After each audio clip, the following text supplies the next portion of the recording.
Okay, thank you. Okay, I'd like to welcome everybody. For public comment period this evening, we have Aaron Doty. That was quick, right? Good evening. Hey, I just would like to come before the council again this year and ask the council permission to do the fireworks at the football games, the home games this year when we scored touchdowns and we enter the field like we've done for the last few years. Sounds good. I motion we let Mr. Doty fire off for all the touchdowns, fire off the fireworks for all the touchdowns we're going to score this year. For the first winning season in several years. I'll second that. Okay. Hopefully there's a lot of them. That's, yeah. Yeah. What's the So I first hope I name? run out. That's a good question. I don't remember off the top of my head. But we have right before Labor Day is usually the first game. I can't remember if it's home or away this year. Oh, okay. I think it's, Well, then we can look at the schedule. yeah. And of course, if there's ever a conflict, we wouldn't Okay, but over we're the not conflicts like performing before. this year, so, Yeah, okay, yeah. good. Thank you, though. Yeah, absolutely. Thank you. Okay, there's been a motion and a second to allow the fireworks for the touchdowns at home games this year, football games. All those in favor? Opposed? Motion carried 6-0. Will you please talk to Marcus or somebody and put it in the newspaper before the first game Yep. so they remember, because it's, I get the little ladies calling me saying, what is all that noise? Yeah, we post it on our social media page, and then I always forward it to Marcus and he puts it in the paper. So absolutely, with a little explanation of what a salute is and what they can expect. And all Yeah, why you're doing it. And that. Yeah. it'd be nice to have a little blurb that says, we're doing it to create excitement and all that. So Yep. if you have time and Marcus is willing to put it in there. We have. That's what we do in the past. It always talks about the atmosphere and the environment and the Pride and Legion Stadium and all that, and then explain what an aerial salute is, and it's a flashbang in the air and so forth, and when we do it. So yeah, just a little narrative we always do. Yeah. That's great. I appreciate Yeah, that. absolutely. Like I said, I think most of the little people that are calling me read the paper. Yeah. All right. Thank you very much. Appreciate it. Thank you. Thank you for doing that. Thank you. Okay, minutes from the previous meeting on the consent agenda, the appropriations and lake cabin transfer for CW1. Do I hear a motion concerning the consent agenda? So moved. Okay, second? Second. Been moved and seconded to approve the consent agenda. All in favor? Opposed? Motion carries 6-0. Okay, old business, Kansas Association of Trail Towns, KATT, update? So you guys remember a while back we signed a joint resolution to work with Ottawa, Osawatomie, and Harrington on the Flint Hills Trail. Obviously you guys seen that Kansas Wildlife and Parks was awarded $24 million to finish the majority of that trail. The city was involved in helping that process. I submitted a letter of recommendation and some information to help with that. We actually met last Wednesday in Topeka. Me and Keith attended that. And we call ourselves the Kansas Association of Trail Towns, CAT. And the four towns that represents the four towns that are involved in this process. Trying to think what else here. We applied for a grant when we were awarded it from the Sunflower Foundation for $53,500. And what we plan to do with that money is free money. There's no matching, there's no nothing with it. No city tax dollars will be spent on those funds. Will be used to get counters and figure out ways to promote the trails and see how much the trails being used and how we can utilize that and promote it to get more people to use it. Is what those funds will be used for. We came up with the why or mission statement, and the mission statement for CAT advocates for the viability, sustainability of trails for promoting active tourism through collaboration. Our goal is to support the continued health and economic development of our communities. So that was our why or our mission statement. We use that for when we apply for grants and things to work on the trail. So. Is there a timeline for when they're going to finish it or keep going west? They just got awarded last Thursday. Actually, it was Wednesday or Thursday. It was announced they got awarded. So I don't know. I'd have to talk to Jeff Bender to see what the timeline is. Okay. Because they'll have to get all the bidding. I mean, I imagine it won't be probably a year or two before they. I know they got a lot of surveying done. I've seen the surveyor flags out. Yeah, because they'll have to bid everything out and let it and do all those things like they do any other project. Mhm. So it goes to Harrington and then finishes other sections that aren't done yet? Yes. Yep. What about through Council Grove? It finishes from Council Grove to Harrington. From Council Grove or including Council Grove? Well, where we stopped at, it starts back and goes to And East Side, great, Yep. super, Yep. So that's good. approximately, what is it, 118 miles, finishes Mhm. almost all of that, so, That's, And we meet again, 12th of October 12th, yep. that's just really exciting that that's finally finishing, you know, it seems, working at that one a long time too, but. I've written, 3 letters of rec for Jeff Bender for that, for Kansas Wildlife and Great. Parks, Great. so we got it this year. There was a talk at one time about the 4 main bridges, and they were doing special artwork and stuff on those. Was that ever discussed in your meetings? Is that? Not with going Jeff, anywhere? Jeff Bender, yeah, we don't have the details on that. Okay. On the eastern portion, I'm assuming. Well, Council Grove's one. There's 4 main bridges on. I think that's something the group will work on. I know that something we talked about last Wednesday was some of that stuff, like the bridges and things like that. There's one at Admire, there's one over south of Topeka, Council Grove. There's another one I've forgotten. Yeah, There's the one 4 over in there. Harrington, Yeah. towards Harrington would be a really neat one too, the concrete, Yeah. where the highway used to go under. That's not one of the 4 that they were talking Right, about. Yeah, yeah. but I anyway, assumed just- you meant the ones that direction. I just wondered if that was, but that's. Yeah, good. we've talked about it, and it'd be something probably the group, the cities would have to get together and apply for a grant to do those type of things. Yeah, So, great. When you say 118 miles, that's the complete trail? yes, yep. I thought, Yeah, that's the, what I thought. used to say 119, I was picking that up, so. Yeah, it's 118 according to 118 what according to, huh? Jeff Bender Okay. sent us. So What is it, about 30 miles to finish out then? I think it's 40. 28 or something, or 27, something I like thought it was more than that. that. Is it? I think it's over 30. Okay. So But doesn't that include some more besides Counts Grove to Harrington? There's a few to the east. there's a few offshoots of it Yeah. that they're going to work on too. Yeah. Yes. So Neat deal. And so you need nothing from us, you're just making. I'm just giving you guys an update since Keith and I attended that meeting and we were awarded a grant for promotions and tracking usage of the trail, and then obviously the big thing, the Kansas Wildlife and Parks getting the $24 million to finish it. So Okay, and moving on to new business, Sacred Red Rock Project, Pauline, Sharp. Okay.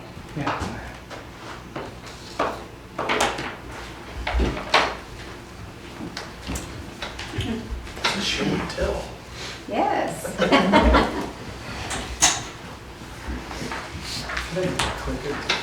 Thank you.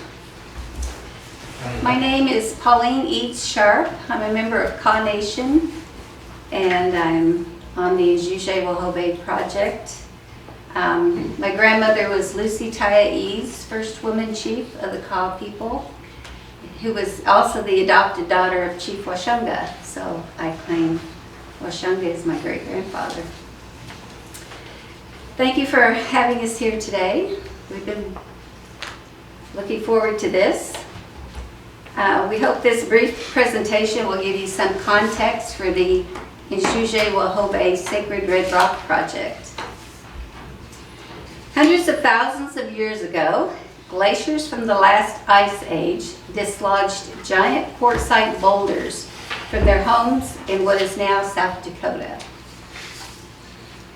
Some of these rocks, known as glacial erratics, found new homes in northeastern Kansas, and one of them was deposited near the confluence of Shunganunga Creek and the Kansas River near Topeka. The rock lived there in the river at over 10 feet tall and 28 tons for thousands of years. Indigenous peoples admired and revered this rock, including the Kanza. Descendants of those who colonized this area and forced the Kanza to move time and time again also admired the rock. And as this headline shows, some of them took it from the river in 1929 to be used as a base for a monument celebrating Lawrence's 75th anniversary. The rock was moved to Robinson Park, named after the state's first governor, on the south bank of the Kansas River. And on October 11, 1929, the rock was dedicated with a plaque that read, "To the pioneers of Kansas, who in devotion to human freedom came into a wilderness, suffered hardships, and faced danger and death to found this state in righteousness." The plaque makes no mention of the Kansa people, even though it was well known that the stone was sacred to them. A Kansa elder documented the significance of Ejuje Wahobé in this 1880s song prayer chart of sacred sites. It's at the top, number 11. For the past 93 years, the Robinson Park in Lawrence and Ejuje Wahobé have remained unchanged and nearly forgotten due to its inaccessibility.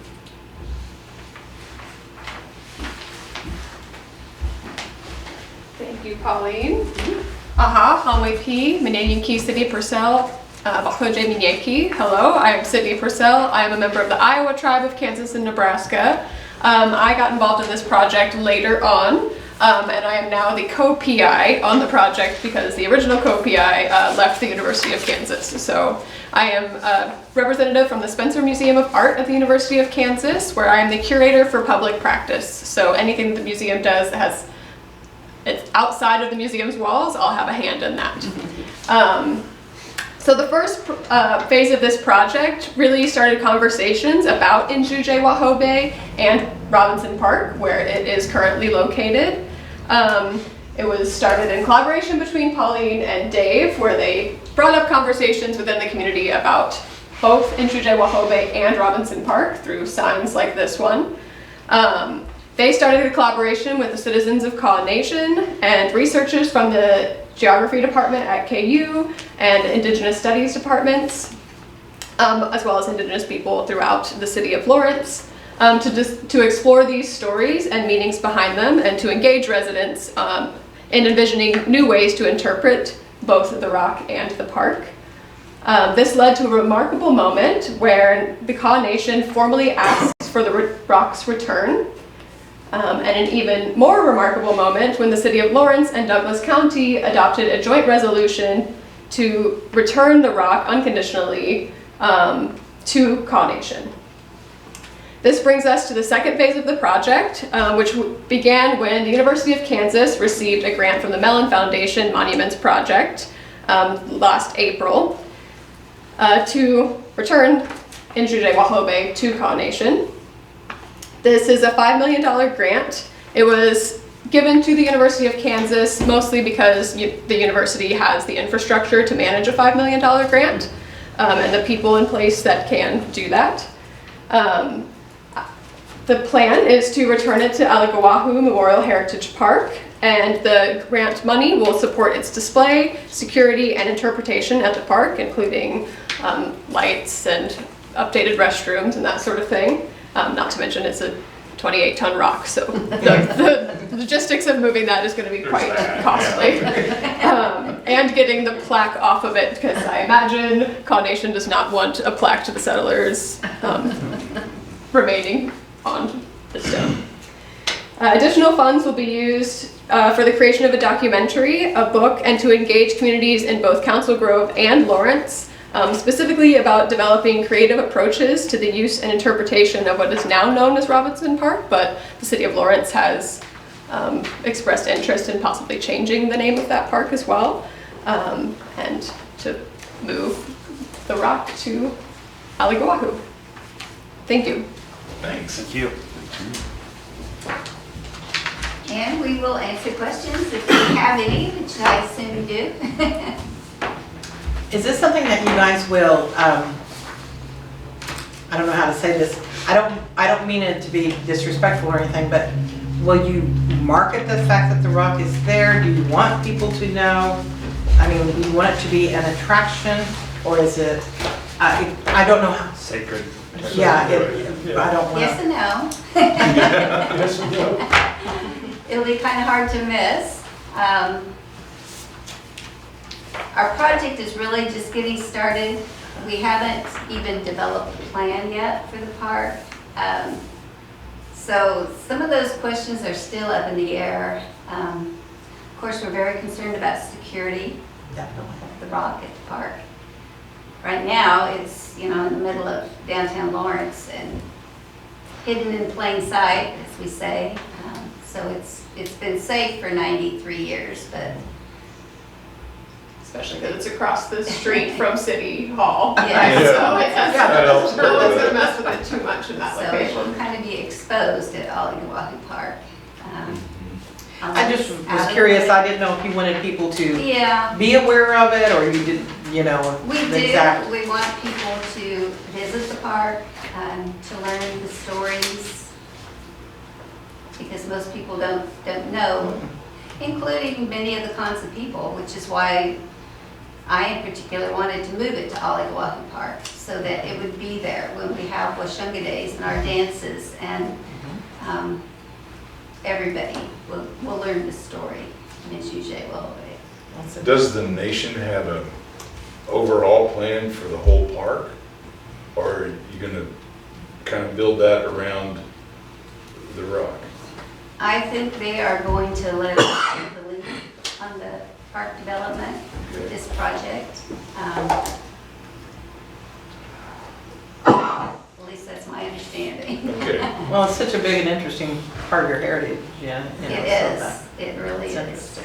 Is there anything you're needing from the city of Council Grove right now in the project? Have you been in touch with anyone here about that, or? Well, we presented to the county commission earlier today, but no, we have no requests from you guys presently. Okay. I think that once, you get everything figured out, I think we would love for you to approach us again and see how we could help you. Sure. Because we definitely are thrilled, and all of us have talked about this before and seen the newspaper articles and of course, social media stuff on it come to here, which is not going to its original home, but we think it's amazing, so we would love for you to. Well, thank you. Yes, if you ever need I will anything, pass for that sure. on. That's good news. We got some gals in our chamber that are amazing as well, and they would help you promote it in any way they could. And so, yeah, heck Make sure you get Nick's contact information so you can. yeah. Just call She me has with it. anything. She does. Yeah. Yes, yeah, I sent him the one-page document. I Good. think you got that, didn't you, Nick? Yep, Yeah, yep, they all have okay, a good. copy. All right. Just the moving of the rock is gonna be an event itself. I mean, It is. Absolutely. It Okay. is. So, I think it's gonna be good for Lawrence, it's gonna be good for Council Grove, and it's gonna be good for the state of Kansas. And Mhm. who knows, I mean, it's already received national attention, so we're shining the spotlight, so we better be ready. Have we Yeah. heard back from 60 Minutes? They reached out at one Yes, point. they did reach out at one That's point. awesome. That's Yeah. awesome. There's a bunch of other monument grants that were awarded, so I think it would be an episode on all of them, not All just of them. specifically this one. but- Well, if that Still comes, be excited. sure and let us know so that we can spread the word. Yeah. Yes, yes. Well, thank you. We appreciate it. We appreciate you taking your time to come and show Well, us thank you. everything. That's great. Great news. Absolutely. Okay, moving forward in new business, we have a police and fire committee recommendation for appointment here. The Police and Fire Committee accepts the recommendation of the fire board and recommends that the council appoint the following positions to Council Grove Fire Department. In the high school. Fire Chief Tyson Stevenson and Assistant Fire Chief Steve Crichton. Crichton? Crichton. Crichton. Thank you. At this time, I would like to appoint Fire Tyson Stevenson, the fire chief, and Steve Crichton, the assistant fire chief. And I would entertain a motion to accept that. So moved. Okay. Second? I'll second that. Sorry, Jason. Okay, all those in favor? Opposed? Motion carries 6-0. Thank you. Okay. The Police and Fire Committee recommends the purchase of 15 Scott 4500 carbon cylinder and snap change values from Ed M. Feld Equipment Company to replace cylinders that will be out of date in October of '22 at the price of $17,636.40. I'm assuming that they did all the research on it.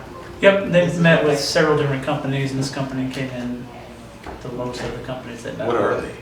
They're oxygen tanks, for Oh, when they go in a okay. house or something like that. They have they have expiration dates on them. Mm-hmm. And unfortunately, we have a bunch of them that are coming Come due do it in at the same October. time. Yeah. Do they have, how long do they last? I mean, when will They last a while. I think it's 8 to 10 years. That's what I thought that was close to 10. But they're tracking that stuff now. Before it was never tracked. So I mean, we don't really have a choice. They can't send them in there with oxygen tanks that are, Right. you know. Don't want to. No. Yes, that's right, so. And it would come from the equipment reserve. There's about $29,000 in there. So Okay. Do I hear a motion or any concerns, comments before we move? Do I hear a motion? So moved. Okay. Second. Second. Okay. Been moved and seconded to approve the purchase of the 15 Scott 4500 carbon cylinders and snap change values in the price of $17,636.40 from Equipment Reserve. All those in favor? Opposed? Motion carries. 6-0.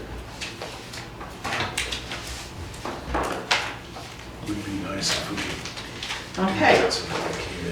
Let's start with you, Nick, for governing body. Oh boy, okay. I got a call from Jeff Carroll. He's the guy that owns the bike shop in Ottawa. Evidently, I just talked to him yesterday. They're having an event this weekend here in town that goes through town. And on Friday and Saturday, their headquarters for check-in and all that stuff will be Riverbank Brewery, but on Sunday, they need a place for a checkpoint. They also need a place on Friday, Saturday to park cars. I'm talking about maybe 15 to 25 cars. The place I recommended to him, which he was fine with, is the Riverwalk parking area, and then they can use the pavilion for their check-in and stuff like that. And that would only be for Sunday. They would need the pavilion. So I told him I would ask you guys if you were okay with that. But I just heard about it yesterday. He called me. What's his name again? It is Jeff Carroll. He owns the Ottawa Bike Shop. I don't know if you've ever seen it before. It's pretty amazing. It's right on the trail.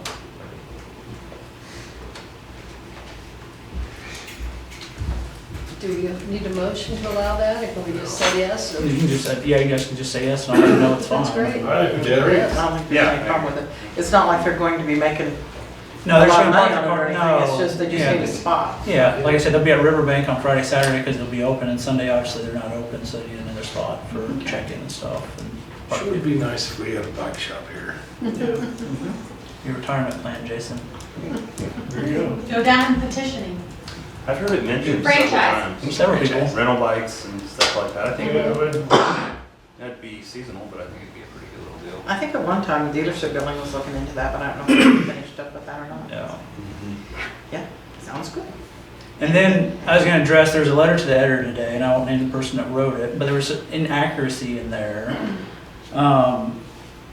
And it said that the city collects the $420,000 in lease money and has no offsetting expenses with those funds, which is not true.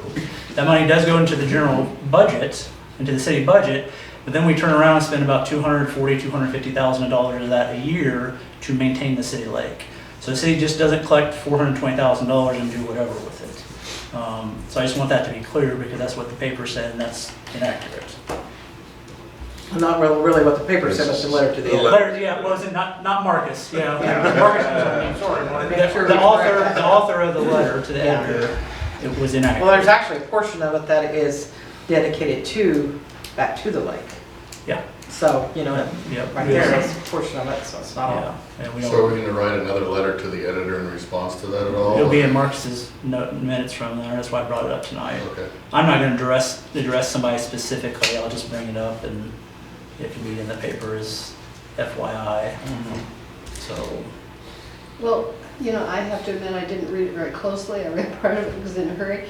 But I have to think about it afterwards, and there was the reference that the city collects the taxes, Yeah, the city property does, taxes, but we don't keep them. And I'm not, whether well, that's clear. the city's not a taxing entity, No, so it goes to the county. the but- county collects all, so Mhm.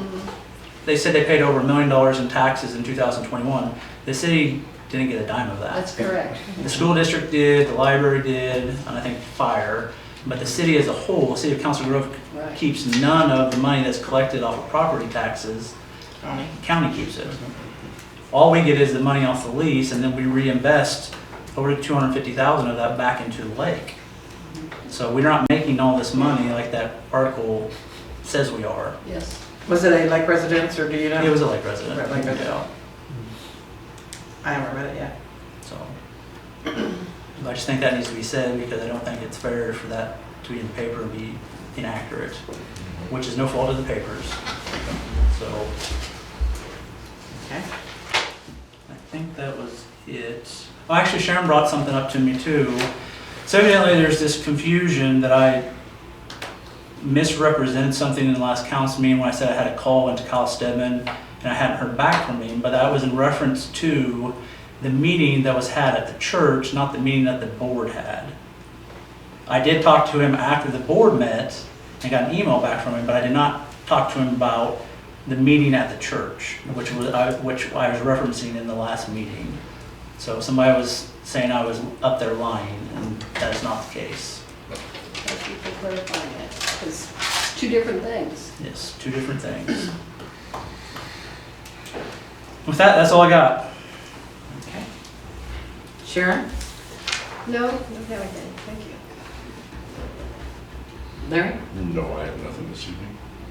Sean? Nothing this evening, Mayor. Keith? On a roll. I don't have anything. It's the end of the summer, just melting down. Jason?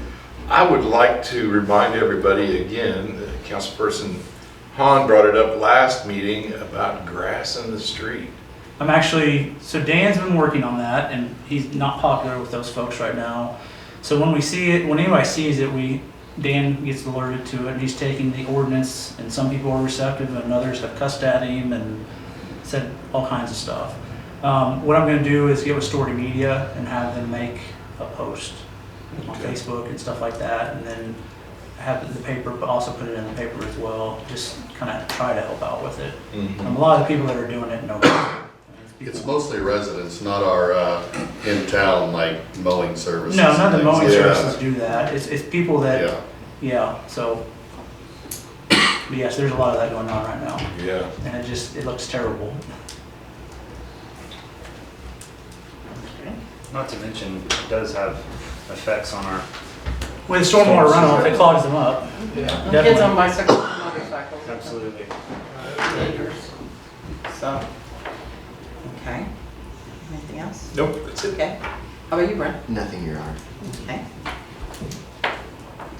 I have a couple of quick things. One, the American Legion contacted me and made a couple of suggestion requests, I guess might be a good word. The suggestion was to put, or consider in the future, putting buffalo grass in the, especially greenwood, up on the higher spot and let it grow down. They do that in a number of, like, all around the Eisenhower memorials and stuff, I guess, and it only grows to a height of like 4 to 7 inches, and so there's a lot less damage to be done, very little weed eating. It would be a long-term thing, it has to spread, you know, it's not, but it's a thought to seed in the buffalo grass. I thought, oh, that's not a bad idea, and it also does not require as much water, so on years when we have, you know, drought, it doesn't green up as fast. You know, we used to use buffalo grass out in western Kansas quite a bit, but it's a suggestion to a long-term problem that we have with mowing and everything. So that's one thing. Let Nick put that in his notes for parks, cemeteries, whatever, wherever you want to put it. I got it. Okay.